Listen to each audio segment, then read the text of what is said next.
Nós vamos, irmãos, à palavra nessa noite. Abra sua Bíblia na primeira carta de Paulo aos Tessalonicenses, capítulo 4. 1 Tessalonicenses 4. E essa palavra, irmãos, o tema dela é Exortações Cristãs 2. Então seria não diria bem uma sequência, porque o capítulo é diferente. E eu dei como sugestão para a ordem de culto que nós lêssemos o capítulo de quinta passada, mas não sei se você percebeu, foi o capítulo que nós pregamos, Tessalonicenses 5, de 12 a 23, na leitura devocional, e agora nós vamos ler 1 Tessalonicenses capítulo 4, e vamos ler do versículo 1 até o versículo 12. 1 Tessalonicenses 4, de 1 a 12. Exortações Cristãs 2. Então, acompanhe a leitura, está sendo projetado o material na tela, mas os irmãos se reportem sempre à Bíblia, porque é o que vai estar sendo apresentado na tela, são os textos bíblicos.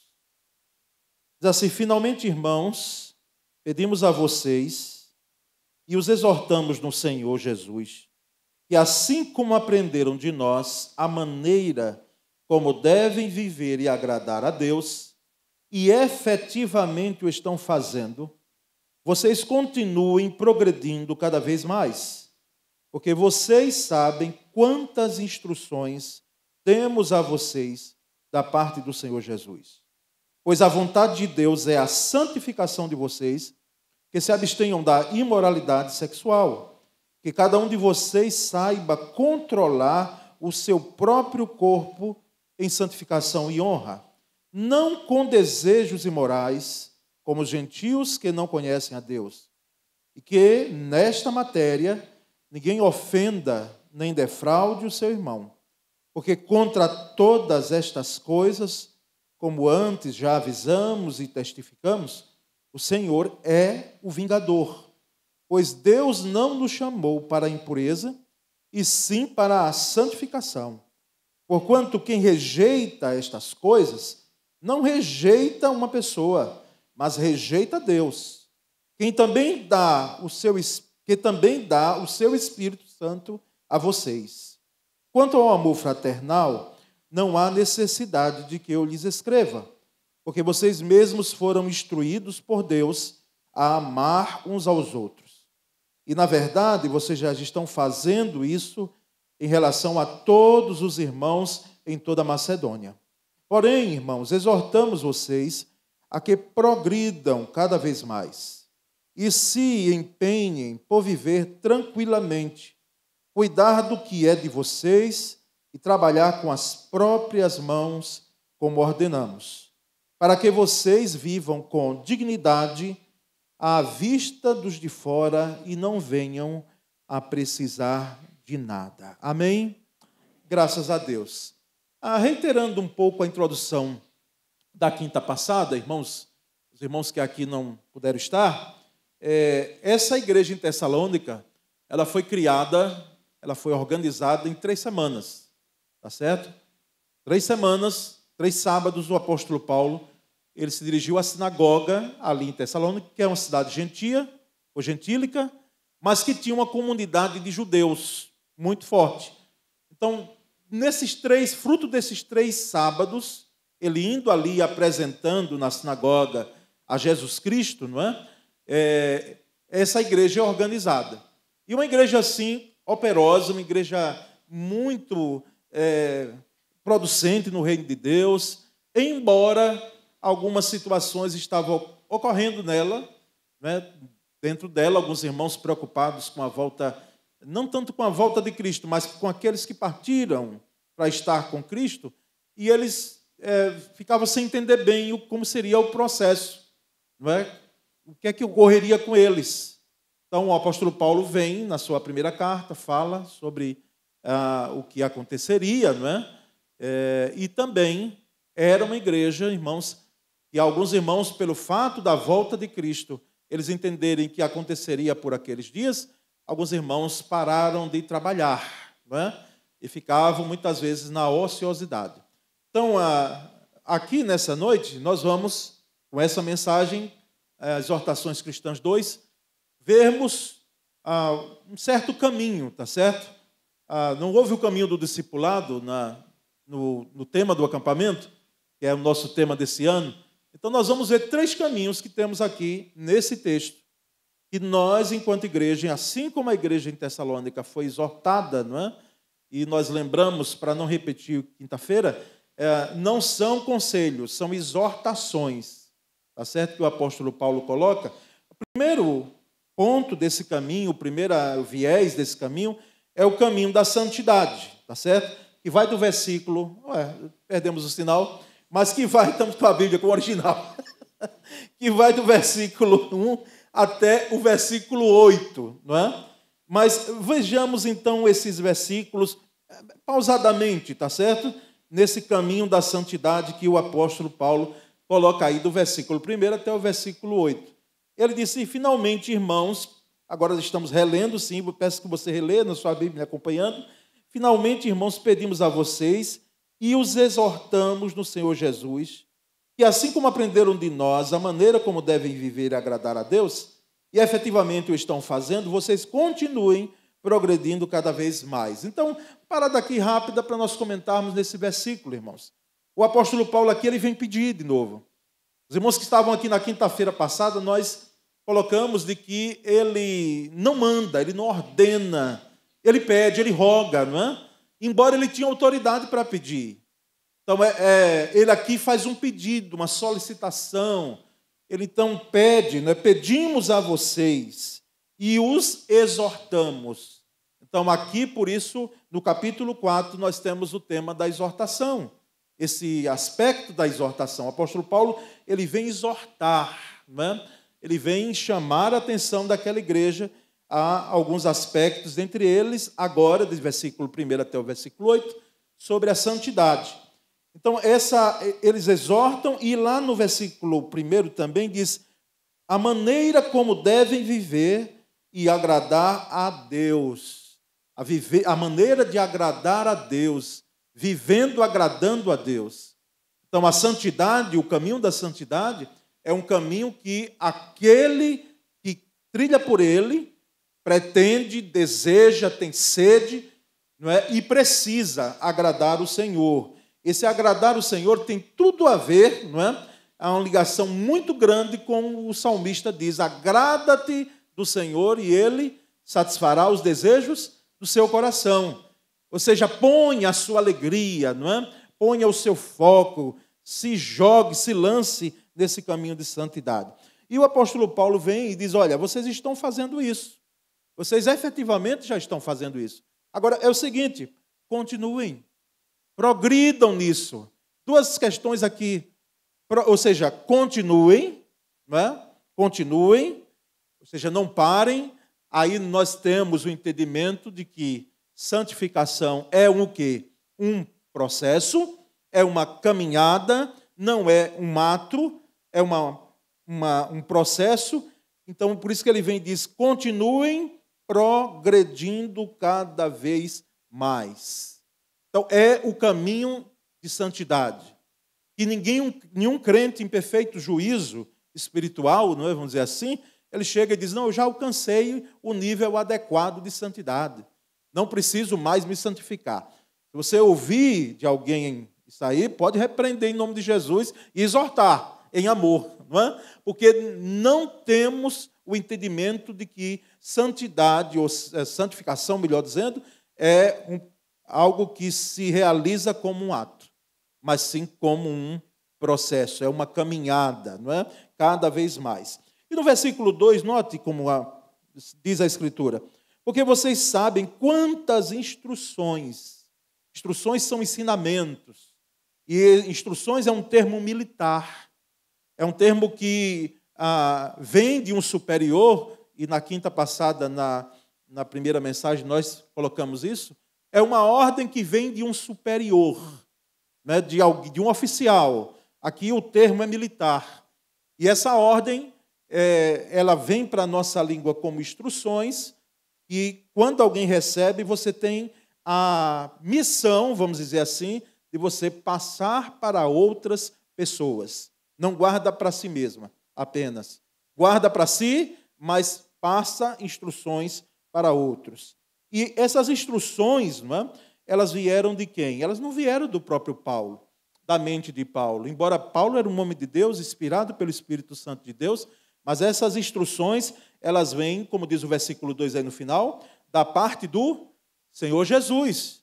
E se você me pergunta, e como foi que Paulo ouviu do Senhor Jesus? Olha, o Senhor Jesus, de alguma maneira, falou a Paulo, não é?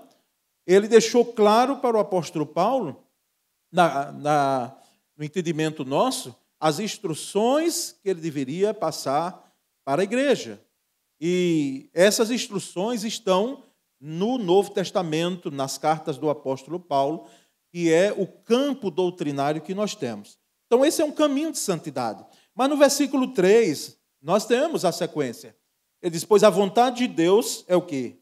É a santificação de vocês, que se abstenham da imoralidade sexual. A vontade de Deus é a santificação.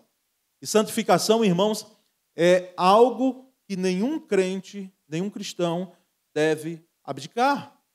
E nesse versículo 3 aqui, ele é como se fechasse, não é, o espectro da relação da santificação, e ele vem e diz que se abstenham da imoralidade sexual. Irmãos, o mundo greco-romano era um mundo onde não se tinha o cuidado com as questões éticas morais. Era um mundo assim muito libertino, tá certo? Muito libertino. Em relações à imoralidade sexual, a própria prostituição através de Solon, né, que foi que instituiu lá no mundo grego a prostituição e ligada ao Estado, inclusive patrocinada pelo Estado, lá na Grécia, e essa questão da imoralidade, não é que os romanos eram santos, em hipótese alguma, mas os romanos eles já pegam toda a influência grega dessa imoralidade sexual e trazem para o mundo romano. Tanto é que de todos os imperadores romanos, né, apenas um, que foi Cláudio, não foi envolvido com a homossexualidade. Os demais, todos eles, né, eram homossexuais. E nós percebemos, então, que nesse mundo, a igreja sai dele, mas ela vive nele. Tá certo? É como nós hoje. Hoje nós, embora, porque eclésia somos separados, não por os nossos méritos, nós sabemos, pela graça de Jesus, não estamos afastados do convívio, porque nós não somos ermitões. Santidade não se vive em mosteiros, tá certo? Não se vive longe, nos desertos, em uma outra comunidade afastada, não. Nós vivemos no mundo, mas, como diz a Escritura, nós não devemos ter o padrão do mundo. E percebemos, então, irmãos, o desafio dessa igreja em Tessalônica. Imagine. Irmãos, não estamos muito longe daquilo que aqui o contexto do texto apresenta. E nem mesmo de Sodoma e Gomorra. Porque hoje nós percebemos, irmãos, como campeia, não é, a imoralidade, não apenas sexual, mas em todos os outros campos. Percebemos hoje, como falamos aqui uma quinta passada, não é, a pornografia, o uso do corpo, o abuso do corpo, às vezes até algo que não tem nada a ver, uma propaganda, meu Deus, vamos dizer, de um creme dental ou de um shampoo, apresenta ali, usa o corpo da mulher ou do homem, não importa, de forma sensual. E é bom que nós separemos a questão de sensualidade e sexualidade. Porque a sexualidade é boa, ela é benéfica, mas a sensualidade não. A sensualidade, ela transmite o mau uso do corpo. E no versículo 4, o apóstolo Paulo, nesse caminho de santificação, ele diz que cada um de vocês saiba controlar o seu próprio corpo em santificação e honra. Irmãos, desejos sexuais, né? Todos nós, se somos normais, temos. E aqui eu me sinto um pouco mais à vontade, porque o ambiente parece que é mais homogêneo, né? no domingo é mais heterogênea. E eu me sinto numa liberdade maior, embora com transmissão, e é bom que seja gravado, né, e se coloque na rede, no nosso canal, para que a gente entenda que existem aspectos que são... nós não perdemos pelo fato de sermos cristãos, em hipótese alguma.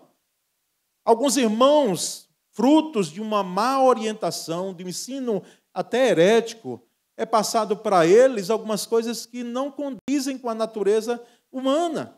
Nós temos os nossos desejos, sim, mas o que é que a palavra está dizendo aqui? Que cada um saiba controlar o seu próprio corpo em santificação e honra. Ou seja, que eu esteja dentro daquilo que é padrão para a vida cristã. Que o meu processo de santificação, em busca de santificação, não seja atropelado, atrapalhado, não é? Manchado, porque os meus desejos, eles são maiores do que o que a palavra de Deus coloca como padrão para mim. E no versículo 5 ele diz, não com desejos imorais, como os gentios que não conhecem a Deus. Não com desejos imorais. Não é? Por quê? Porque sabemos que o mundo greco-romano tinha essa imoralidade. Nós percebemos, irmãos, que os mais proeminentes dentro da Grécia e também de Roma, eles tinham as suas amantes ou os seus amantes. Ou quando não, infelizmente, lamentavelmente, até a pedofilia estava presente, porque ela não é de agora. Ela é antiga, desde lá havia a presença da pedofilia. E nós percebemos no versículo 6, me acompanhe, por favor, e que nesta matéria, diz o apóstolo Paulo, ninguém ofenda nem defraude seu irmão. Porque contra todas estas coisas, como antes já avisamos e testificamos, o Senhor é o vingador. O que é que o apóstolo Paulo está colocando aqui? Que ninguém, irmãos, seja um motivo para despertar no outro esse sentimento que não pode ser satisfeito ou não está dentro de uma legitimidade. Nós, irmãos, precisamos dizer claramente aos nossos jovens, aos nossos filhos, aos nossos adolescentes, aos crentes, e não importa muitas vezes a idade, porque essa questão de que muitas vezes é só o jovem que enfrenta, nós temos, lamentavelmente, histórico de pessoas que elas têm uma trajetória linda com a família, mas quando elas chegam em certa idade, elas trocam a esposa por uma moça que tem idade de ser neta dele. E nós percebemos então, e precisamos dizer que esse defraudar aqui, ele tem até um alcance em relação a que sexo seja dentro de uma legitimidade. E por mais retrógrado que pareça, por mais que soe como careta, não é, para os nossos filhos, os nossos jovens, quando falamos para ele que sexo é uma bênção quando está dentro de uma aliança no casamento. Se tiver fora ou extraconjugal, é pecado. Nós percebemos então que esse defraudar, ele passa por aí. Às vezes até não vai tanto, mas na forma de ser e de proceder e até de se vestir, não é? E até de se mostrar, para que não possa insinuar ou despertar naquele meu irmão, naquela minha irmã, um desejo tal que não tem como ser satisfeito, porque será ilegítimo, imoral, se for satisfeito.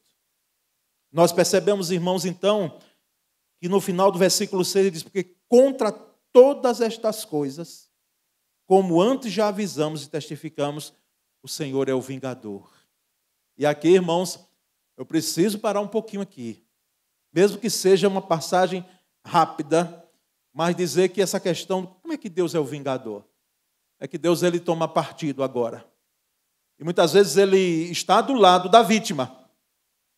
Não que ele vai fazer um juízo de valor de quem foi o culpado ou que não foi o culpado. Porque nós percebemos que nessa questão, muitas vezes as duas pessoas corroboram para que entrem numa ilegalidade, numa questão de ato imoral. Mas nós percebemos aqui que Deus é vingador, no sentido de Ele deixar claro de que não se passa impune uma ação como esta. Alguém fazendo uma ação dentro de uma ilegitimidade, sendo crente ou não crente, mas com crente é pior. Por que o cristão é pior? Porque ele sabe que é errado. Ele sabe que é errado. O peso sobre nós é maior. Quando você sabe que o que você está fazendo não é legítimo dentro do padrão bíblico. Então nós sabemos que Deus chega como vingador e diz: olha, eu sou esse amor, sim, que tem sido tão declaradamente colocado, mas eu não sou um bonachão. Vocês já perceberam como é, às vezes, que é pintada a figura de Deus? Né? Alguém, um velhinho bom, né? Uma voz um pouco grave, né? E assim, como se fosse um bonachão. Alguém assim que não, o que fizer é amor, é o Deus de amor, é o Deus de misericórdia, mas Deus também é de justiça. E aqui a justiça não é que ele vai castigar apenas, embora ele castiga. Mas a questão aqui é que não se passa ileso quando nós fazemos uma ação que desagrada ao Senhor. Ou seja, nós colhemos o que nós plantamos. O que é que o apóstolo Paulo coloca lá em Gálatas? Ele diz: tudo que o homem semear, isso também se fará. E ele está falando ali, não de bênçãos, mas ele está exortando sobre a ação, muitas vezes maléfica, que o ser humano tem. Versículo 7, pois Deus não nos chamou para a impureza, e sim para o quê? Para a santificação. A questão da impureza aqui, ela não é alguém que se coloca num padrão dizendo assim, não, eu sou melhor, mais puro do que outras pessoas. Não, toda a nossa natureza, a minha e a sua, ela está manchada pelo pecado. Nós somos pecadores, redimidos, é claro. Mas a questão da impureza aqui é que não tem como, muitas vezes, nós nos envolvermos com algo que não nos pertence. Quer ver um exemplo creio que da química, não é? A água não tem como, e o óleo, poderem ali os dois fazer uma solução. Teimosamente, o óleo chega para a água e diz, eu não vou me misturar com você, eu vou ficar aqui em cima. E a água fica ali embaixo. Então, não há como, em algumas questões ligadas à conduta cristã, que implicam numa vida de santificação, nós podermos nos misturar. Porque não faz parte da nossa química espiritual, da nossa essência. E o versículo 8 e último, dentro desse caminho de santificação, o apóstolo Paulo diz, portanto, quem rejeita estas coisas, não rejeita uma pessoa, mas rejeita a Deus, e também dá o seu Espírito Santo a vocês. O que é que ele está dizendo aqui, irmãos? Dizendo, olha, se na realidade alguém está indo de encontro a esse padrão de santidade, de santificação, que o próprio Deus nos apresenta, essa pessoa, ela não está rejeitando apenas a pessoa, o outro, ou o que eu estou falando, ela está rejeitando a Deus que quer e que deseja a nossa santificação para o nosso próprio bem. Para o nosso próprio bem. Porque, irmãos, convenhamos, Deus em si mesmo, como falei de manhã, e eu espero que a igreja tenha entendido, e ninguém se escandalizado, Deus não precisa de nós. Mas é para o nosso próprio bem a santificação. Então, esse é o primeiro caminho. Mas vamos adiante dos versículos que temos, que é o caminho da harmonia. O caminho da santificação, do versículo 1 até o versículo 8, e o caminho da harmonia, versículos 9 e 10. Quanto ao amor fraternal, agora ele dá uma guinada, não é? Uma guinada não tão grande, porque santificação tem a ver com amor fraternal.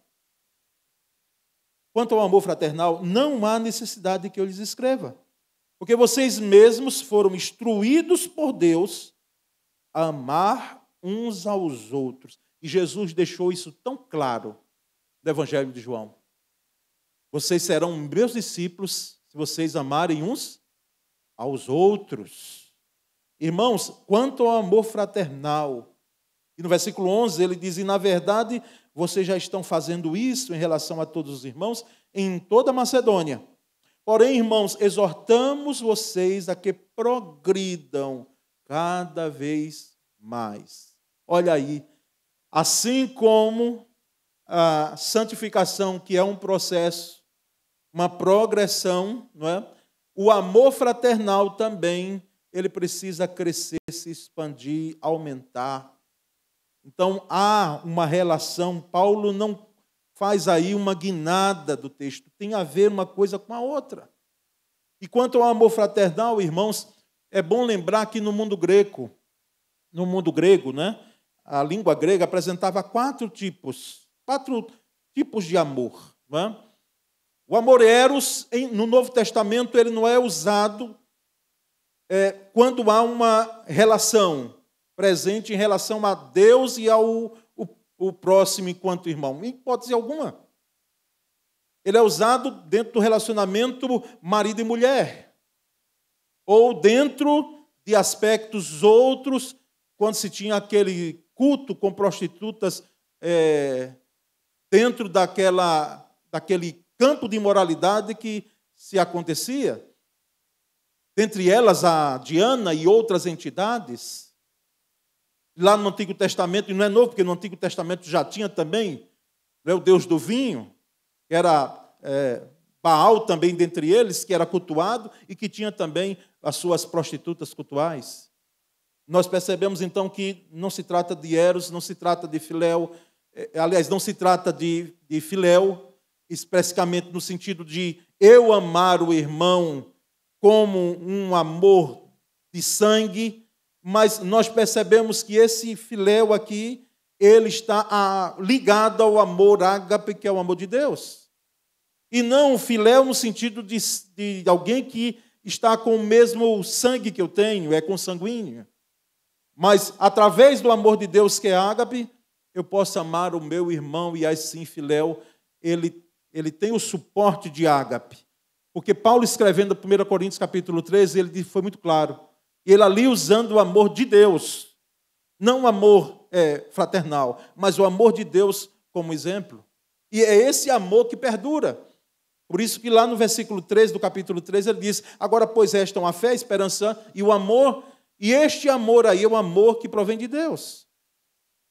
Nós percebemos, irmãos, em relação ao caminho da harmonia, no amor fraternal, é que se existe algo que fragiliza a obra de Deus, a igreja local, e aqueles que são de Deus, é a desarmonia fraternal. É a desarmonia.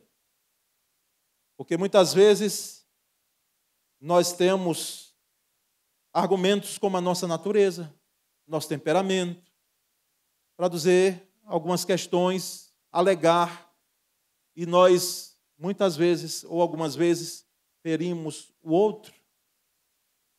Ferimos os nossos irmãos com ações e atitudes, às vezes até com juízo de valor.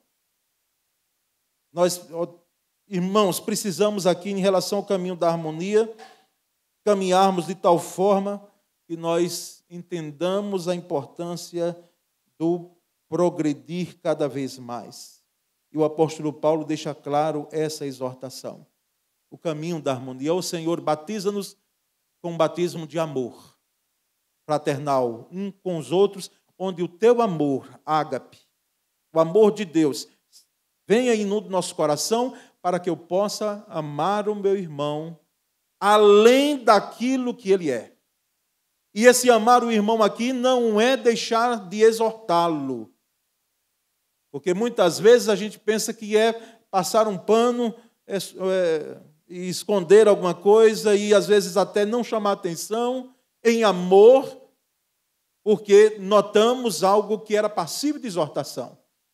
E que não é só do ministério pastoral, mas é de todos nós. Porque eu, inclusive, como já disse em outro tempo, sou passivo de exortação. Mesmo sendo líder, mesmo sendo pastor. Então esse é o caminho, irmãos, da harmonia. Que Deus nos dê, meus queridos, uma harmonia tal, e harmonia é algo maravilhoso, aqueles que entendem um pouco de música sabem. Olha, um acorde dissonante, meu Deus, é uma tristeza. Não é? Hoje é até compreensível um pouco o que eu entendo de música. Hoje é até usado alguns acordes, que eles podem ser chamados de dissonantes, mas eles estão ali, dentro de um propósito na música.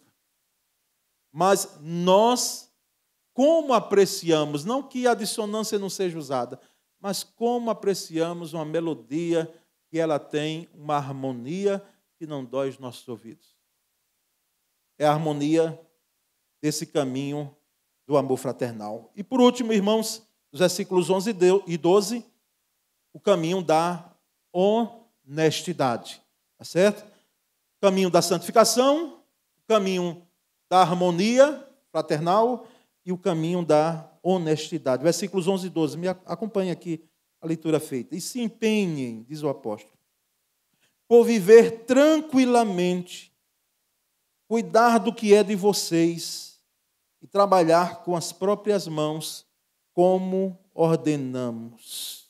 Se empenhem para viver tranquilamente. Em outras versões tem de maneira com quietude, transmite essa ideia. Se empenhem para viver de forma que transmita uma quietude de vocês. Viverem tranquilamente, cuidar do que é de vocês e trabalhar com as próprias mãos como ordenamos. Irmãos, aqui eu não quero entrar na questão ideológica em hipótese alguma de política partidária.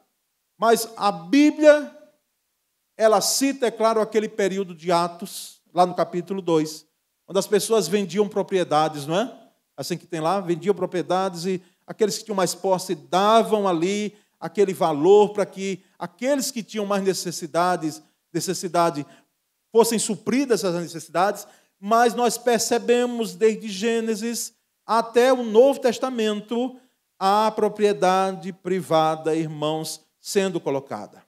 E não é o advogar o capitalismo, porque esse capitalismo também selvagem, vamos dizer aí, que nós estamos vivendo, nunca foi do acordo de Deus. Agora, é preciso que a gente entenda que aqui o apóstolo Paulo está dizendo, olha, cada um trabalhe, se empenhe para cuidar das coisas de vocês.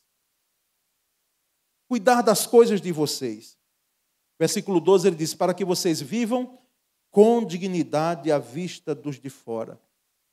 Nós falamos aqui na introdução que tinha gente que tenha largado tudo. Imagina você largar o trabalho. Isso, irmãos, infelizmente, em casos pontuais, graças a Deus, excepcionais. Eu mesmo já conheci gente que deixou trabalho. Gente que vendeu casa. O único imóvel que a família tinha.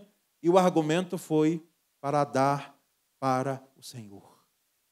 Movido, lamentavelmente, por um mau ensino, um ensino herético, de que quando você dá para o Senhor, Ele vem e lhe dá em dobro.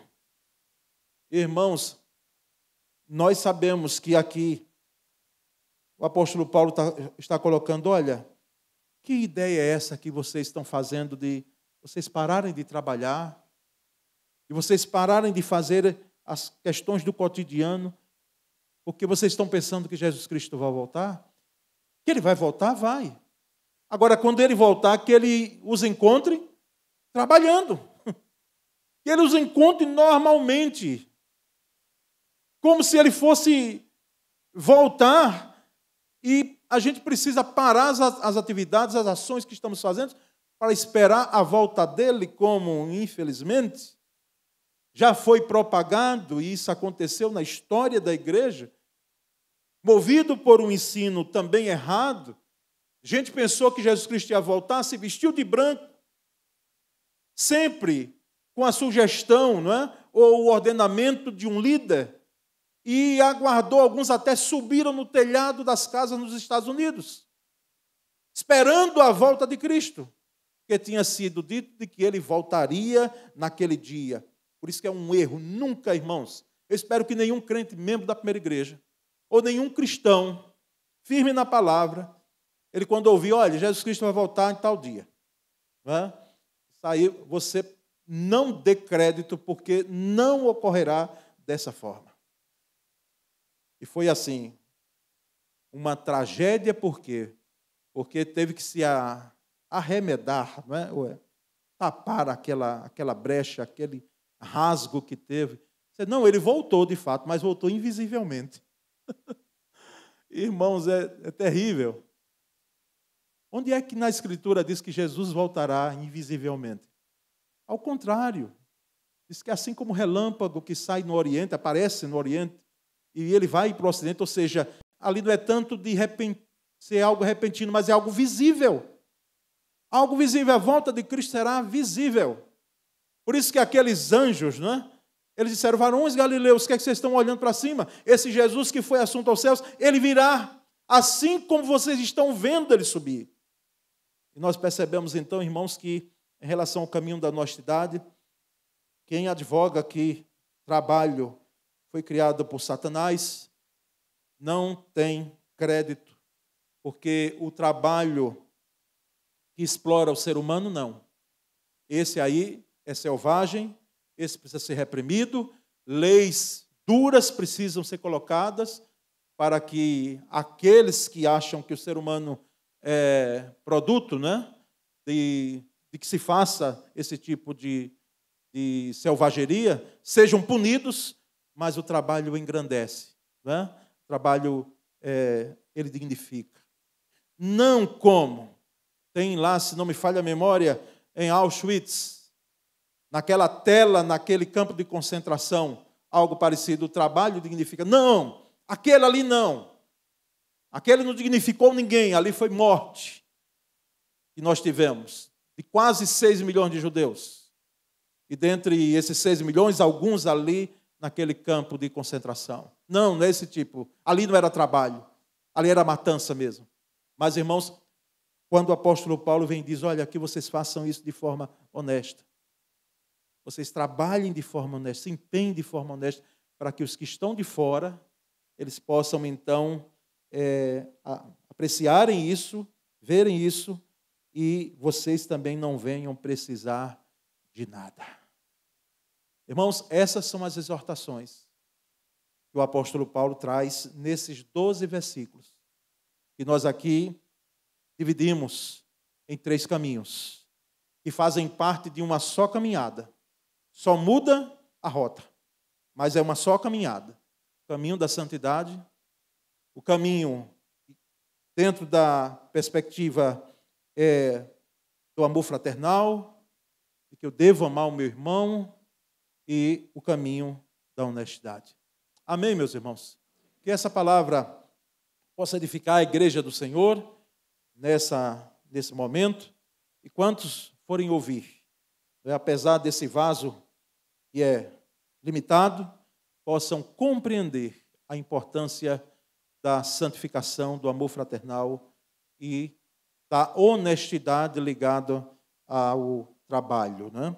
Quero orar nesse momento, antes de nós entoarmos o último cântico com dedicação de dízimos e ofertas. Senhor, nós te agradecemos nessa noite por mais uma quinta-feira aqui, Senhor. Tem sido momentos maravilhosos de edificação, de comunhão e de adoração, Senhor. Muito obrigado, porque a tua palavra, Senhor, ela é rica, ela é maravilhosa, ela parece algo tão atual e de fato é, Senhor. Como é que pode alguém escrever isso séculos atrás e tem uma significância tão profunda para nós hoje?